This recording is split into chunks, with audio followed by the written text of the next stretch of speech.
एक बार भगवान शंकर और पार्वती बैठे थे हिमालय पर, लीला है भगवान की। और उसी समय भगवान शंकर पार्वती जी को देख रहे थे और ऐसी नजर से देख रहे थे कि पार्वती जी नजरों को सहन नहीं कर पाई, तो उन्होंने हाथ रख दिया शिव जी की आंख के ऊपर। और जब हाथ रख दिया तो भगवान शंकर के शरीर से एक का राक्षस का जन्म हुआ। उस समय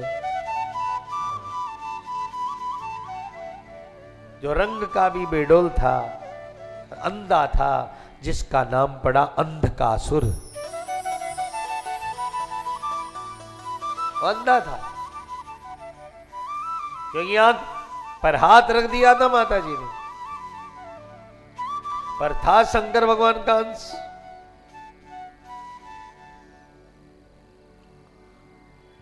इधर धरती पर हिरण्याक्ष और हिरण्यकश्यपु की तो आपने कथा सुनी होगी।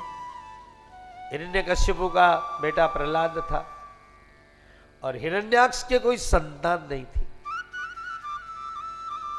तो वह भगवान शंकर की बहुत सेवा की। किसी ने जब उसे कह दिया कि तेरे संतान नहीं है, तो शंकर जी भगवान के पास जाकर उसने तप किया। भगवान शंकर ने कहा क्या चाहिए? कहा बेटा चाहिए। कहा भैया अंधा है, बेडोला चाहिए तो ले जाइए, ही दे सकता हूं तेरे। उसने कहा चलो दे ही दीजिए, ये तो हो गया कि बेटा है। हिरण्याक्ष लेकर आ गया। कालांतर में हिरण्याक्ष भगवान वराह के द्वारा मारा गया। अब ये अंधकासुर, तो प्रहलाद आदि जो थे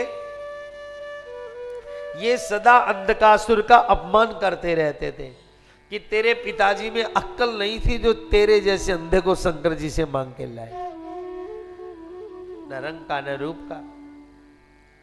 देखो आदमी को कोई दूसरे बोलते ना तो कोई परवाह नहीं, पर उसके परिवार वाले ही जब ऐसी ऐसी बातें बोले तो आदमी की बहुत तकलीफ होती है। आपको बताइए ना बात, अपने और अपने ही लोग धोखा देते हैं और अपने ही लोग रुलाते हैं दुनिया के अंदर। जिन्हें हम अपना कहते हैं वही लोग रुलाते हैं, वही धोखा देते हैं दुनिया में। आप गैरों की बात करते हैं, आप गैरों की बात करते हैं, हमने अपने भी आजमाए हैं। लोग कांटों से बच के चलते हैं, हमने फूलों से जख्म खाए हैं। आप गैरों की बात करते हो? अरे हमने तो अपनों को देखा है, जो अपने हुए वही सताने लग गए हमें। हमें अपनों ने लूटा है, हमें अपनों ने लूटा है, भला गैरों में कब दम था। मुझे हमें अपनों ने लूटा है, भला गैरों में कब दम था। मेरी कश्ती वहाँ डूबी जहाँ पानी भी कम था। मेरी कश्ती वहां डूबी जहां पानी भी। आप जानते हैं एक तरफ लोहे की पिटाई हो रही थी, लोहार कर रहा था, और एक तरफ सोने की पिटाई हो रही थी। तो लोहा रो रहा था, तो सोने ने कहा यार पिटाई तो मेरी भी हो रही है,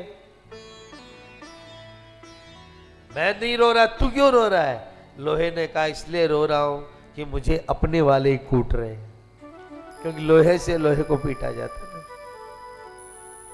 अपने वाले जब दंड देते हैं तो बड़ा दर्द होता भाई। आखिरी में अंधकासुर परिवार वालों की बातें सुन सुनकर अंधा बेडोल, न रूप का न रंग का, सुनते सुनते इतना परेशान हो गया, अंत में वो वन में चला गया और हर हर हर महादेव, हर हर हर।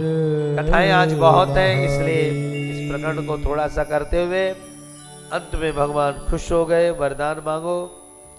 कहा मेरे को 3 वरदान चाहिए। पहला, जो मेरे पर हंसते थे सब मेरे गुलाम हो जाए। और मैं पूरी धरती का राजा बन जाऊं।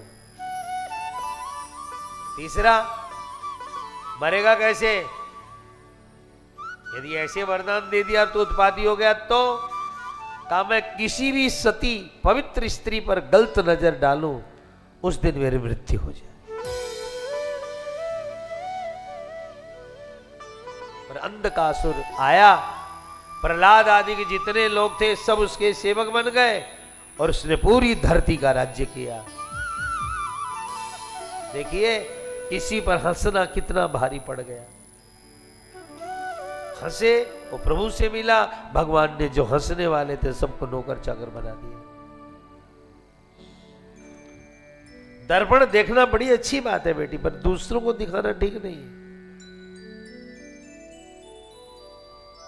जो लोग दूसरों में हंसते हैं ना, एक दिन उन्हें खुद तकलीफ पाना पड़ता है।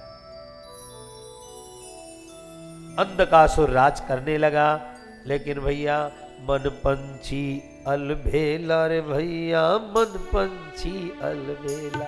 गाइए, मन पंछी अलबेला रे भैया, मन पंछी अलबेला। अरे क्या गुरु क्या छेला रे भैया, क्या गुरु क्या चेला रे भैया, मन पंछी अलबेला भैया, मन पंछी अलबेला। अरे मन का कोई भरोसा नहीं है, कभी ये राजा कभी महाराजा, पल पल आदत बदलता। सबका भरोसा करना, मन का भरोसा मत करियो।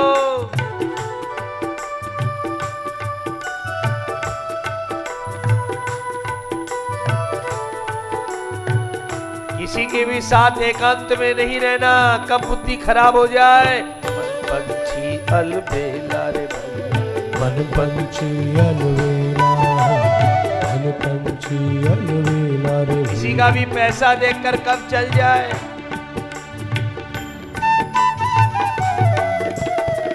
कथा सुनिए, कथा। अंधकासुर शिव के पसीने से पैदा हुआ, आज राजा बन गया तीनों लोगों का।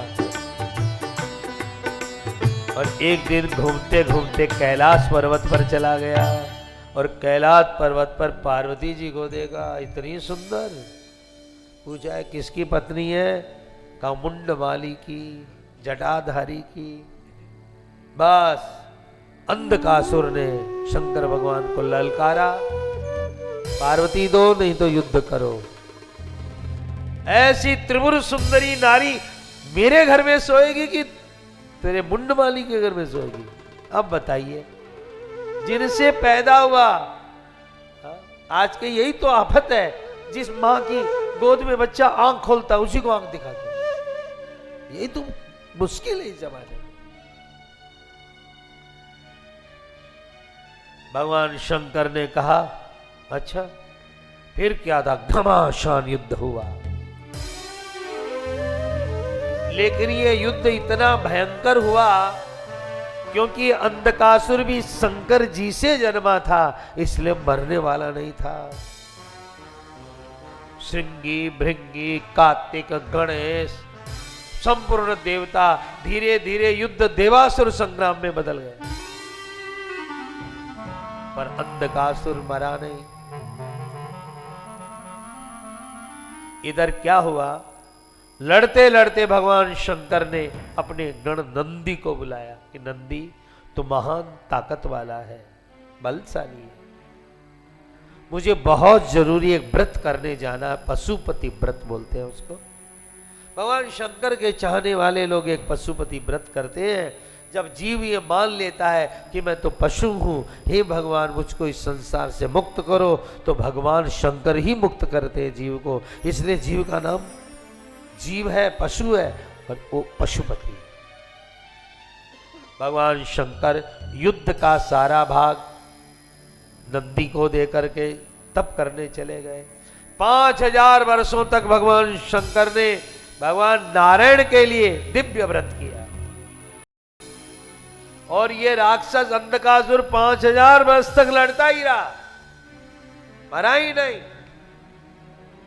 5000 वर्ष बाद में भगवान शंकर आए और नंदी के साथ में उसे लड़ता देखा। क्या अभी तक लड़ रहा है? और वो मरेगा कैसे? आपका अंश है। तब भगवान शंकर को क्रोध आया और उन्होंने क्रोध में आकर के वो अपना त्रिशूल उसके पेट में घुसा दिया और घुसाकर उसी पर लटका दिया। लटका रहे, मत मर तू चाहे। अब वो तड़पता रहा। 100-200 बरस बीत गए, त्रिशूल पर तड़प तड़प कर मरता रहा। एक दिन गुरु शुक्राचार्य आए। उन्होंने कहा, हमारे राक्षस वंश का बच्चा, इसे छोड़ दीजिए, छोड़ दीजिए इसे। अंधकासुर भी बोला, हे महादेव, मैंने बहुत गलत काम किया। जिस माता पिता से मैं पैदा हुआ उसी पर मैंने गलत नजर डाली। मुझे पहला वरदान तो ये दीजिए कि मेरी आंखें वापस चली जाए। मेरी आंखें, क्योंकि शिव की कृपा से आंख आ गई थी, मेरी वापस आंखें चली जाए, पहला वरदान ये दीजिए। शुक्राचार्य ने भगवान शंकर की बड़ी प्रार्थना की। देखो, शुक्राचार्य राक्षसों के गुरु जी हैं, पर शंकर जी के बड़े भक्त हैं शुक्राचार्य। भगवान शंकर ने शुक्राचार्य को वरदान दिया, आकाश में जब शुक्र तारा होगा तभी विवाह शादी होंगे, तभी शुद्ध पवित्र समय माना जाएगा। तारा डूब जाता, शुक्र डूब जाता तो हमारे यहाँ विवाह शादी अशुद्ध माने जाते हैं। आजकल लोग शुद्धाशुद्धि नहीं देखते हैं। जिस चप्पल को बाथरूम में लेके जाते हैं उसी में रसोई घर में भी जाते हैं। आज के आदमी का ऐसा ही स्वभाव पड़ गया है। और कीटाणु तो आपने करुणा में समझ ही लिया होगा कितने खतरनाक होते हैं बाथरूम के, और आपके घर के और घर के बाहर के कीटाणु कितने बुरे होते हैं। एक साथ में थाली पर भोजन करे तो उसके करोड़ों श्वास के कीड़े सामने वाले के अपने करोड़ों, क्योंकि श्वास में कितने जीव आते जाते हैं। अंगुली छू भी दो तो किसी को अपना पूरा बीमारी चली जाएगी सामने वाले। इसलिए पहले घर में आते तो पांव धोकर के ही अंदर जाते थे। भोजन पर बैठते तो पहले पांव धोकर ही भोजन करते थे।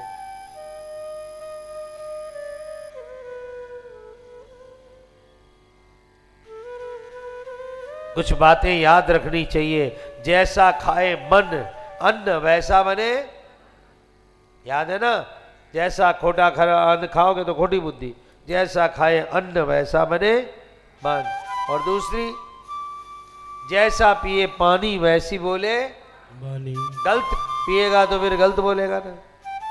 और तीसरी, जैसी रखे शुद्धि वैसी बने बुद्धि। आजकल हम लोग शुद्धि बुद्धि नहीं रखते, हमारी बुद्धि भी वैसी ही हो गई। और एक चौथा सूत्र बहुत बड़ा है, आप जीवन में उतारना उसको। जैसी रखे शुद्धि वैसी बने बुद्धि, और जैसा करे विचार वैसा बने संसार। आप खराब विचार करोगे तो खराब संसार बनेगा, अच्छा विचार करोगे तो अच्छा संसार बनेगा। इसलिए आपके विचार उच्च कोटि के होने चाहिए। शुक्राचार्य को भगवान ने वरदान दे दिया और इधर उसको त्रिशूल से उतारा, वह चरणों में पड़ गया। और भगवान ने कहा, जा अंधकासुर तू पाताल चला जा। और अंधकासुर पाताल में जाकर राज करने लगा। तो ये अंधकासुर का चरित्र जो सुनता सुनाता है, भगवान उस पर कृपा करते हैं।